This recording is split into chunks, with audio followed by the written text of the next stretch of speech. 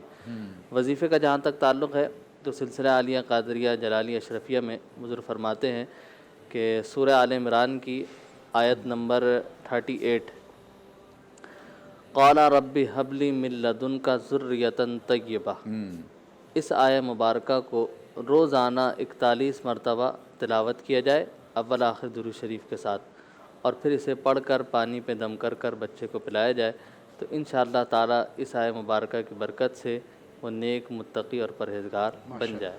سبحان اللہ، ماشاء اللہ. لیکوریا ایک مرض ہے خواتین کا غالباً، اس سے متعلق وہ سوال کرتے ہیں پھر گھبراتے ہیں بات کرتے ہوئے بھی. تو کچھ جو بھی مناسب الفاظ آپ طریقہ سمجھتے ہیں اس کا بتائیے ذرا. دیکھیے یہ خواتین میں بیماری ہوتی ہے، بالکل ہوتی ہے، اور اس کا مطلب ڈاکٹرز حضرات یا طبیب حضرات دوائیاں بھی دیتے ہیں، لیکن بعض اوقات ایسا ہوتا ہے کہ اس میں دوائیاں کارگر نہیں ہوتی ہیں. اچھا، اس کی وجہ سے ایسا بھی ہوتا ہے کہ بعض اوقات کمر میں شدید پین ہوتا ہے، شدید درد ہوتا ہے، ٹانگوں میں کھچاؤ ہوتا ہے، اچھا، اور چڑچڑی طبیعت ہو جاتی ہے اور کمزوری بے پناہ ہوتی ہے. اور یہ بارہا آزمودہ ہے، جن کو بھی ہم نے یہ وظیفہ دیا الحمدللہ رب العالمین خواتین کو شفا ملی ہے. اس وقت جو آن ایئر بہنیں سن رہی ہیں یا بعد میں سنیں گی وہ یہ ذہن نشین کر لیں، اس کو آزمائیں کہ بلا الحمدللہ ایک دن میں، زیادہ لمبا نہیں، صرف ایک دن میں فرق محسوس ہوگا انشاءاللہ، اور ایک ہفتے میں جڑ سے بیماری ختم ہو جائے گی. اور بہت آسان وظیفہ ہے، اس کو بے وضو بھی پڑھ سکتے ہیں، خواتین اپنے مخصوص ایام میں بھی پڑھ سکتی ہیں. کیا وظیفہ ہے؟ 2 وظائف کو ملا کر پڑھنا ہے. ایاک نعبد و ایاک نستعین لا حول ولا قوت الا باللہ العلی العظیم. یہ 2 آیت ہو گئیں، 2 وظائف ہو گئے، دونوں کو ملانا ہے. ایاک نعبد و ایاک نستعین لا حول ولا قوت الا باللہ العلی العظیم، یہ ایک ہو گیا. صحیح. اب اس کو اس طرح 101 مرتبہ پڑھنا ہے. ایاک نعبد و ایاک نستعین لا حول ولا قوت الا باللہ العلی العظیم. اول آخر درود شریف پڑھ لیں، اور روزہ نہیں ہے تو پانی پر دم کر کے پیئیں، اور یہ 5 ٹائم کریں. اچھا، کم از کم 3 ٹائم تو لازمی کریں. اللہ نے چاہا انشاءاللہ پہلے دن ہی فرق پڑنا شروع ہو جائے گا، اور انشاءاللہ ہفتہ 15 دن میں انشاءاللہ جڑ سے مسئلہ ختم ہو جائے گا انشاءاللہ. فدائے روضہ خیر